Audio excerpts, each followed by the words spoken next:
Uh, Before diving in, don't forget to subscribe to the channel and give that like button a little love. It helps more than you know.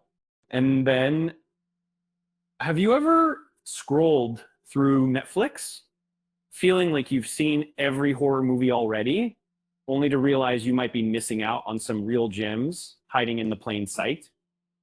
Netflix isn't just about its big, flashy originals and uh, um, behind the spotlight is a treasure trove of licensed horror films that span decades, styles, and scares.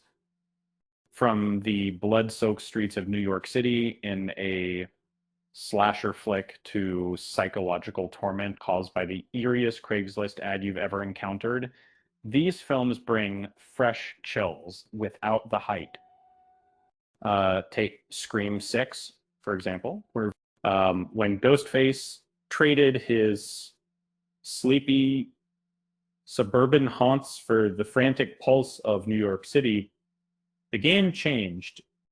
Survivors from previous chapters try to carve out a new life only to be stalked through crowded subways and towering skyscrapers. And I know that familiar faces like Gale Weathers people keep the franchise's trademark blend of self-aware horror and real scares alive in the urban maze. And then there's the unsettling world of Creep and its sequel. Picture responding to a Craigslist ad for a simple video project, only to find yourself increasingly tangled in the strange and terrifying quirks of your mysterious employer. These films excel at squeezing dread out of social awkwardness and human unpredictability rather than relying on the usual jump scares. Switching gears to Thanksgiving, a holiday friendly slasher that flips the traditional family feast upside down. Uh, Here, Pilgrim themed horror meets a right wing consumer frenzy aftermath, turning small town drama into a blood soaked chase. It's like your Thanksgiving dinner suddenly got a whole lot edgier, and the stuffing wasn't the scariest thing on the table. Uh, Speaking of eerie atmospheres, the nun transports viewers to a remote abbey in 1950s Romania, where a priest and a novice are sent to investigate a nun's mysterious death. The film uses shadowy corridors and ancient evil to craft a gothic nightmare, introducing the demon Valak in a fresh, chilling way.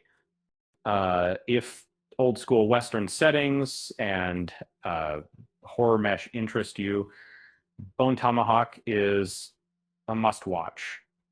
Uh, a sheriff leads a rescue mission into hostile land inhabited by cannibals with a flair for brutality, meaning it's slow burning, tense, and then it hits you like a tomahawk.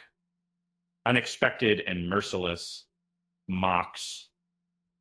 On the supernatural front, Ouija Origin of Evil takes an ordinary ghost hunting act and spirals into terrifying possession, all set against a meticulously recreated 1960s Los Angeles backdrop. It's a masterclass in ambiance with creepy performances that linger longer than a Ouija board session gone wrong. Um, John Carpenter's Vampires offers something different. A gritty action horror blend. A tough team hunts an ancient vampire across arid southwestern landscapes with intense gunfights and brutal kills, led by a sharply cynical hero played by James Woods. Uh, um, and it's like your vampire story just went full acid western.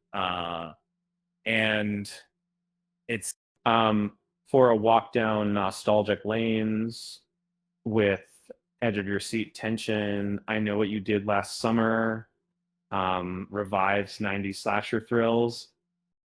Four friends secret after a tragic accident brings a vengeful killer with a hook, and a mysterious message keeps the suspense razor sharp.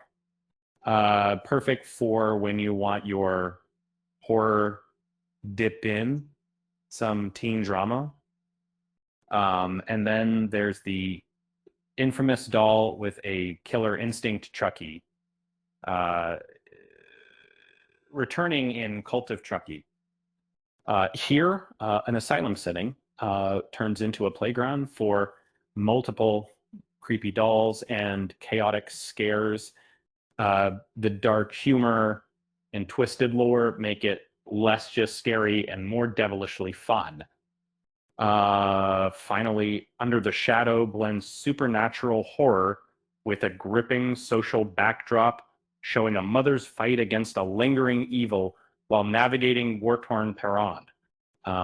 The lingering dread of missiles and spirits alike makes for a haunting and thoughtful watch.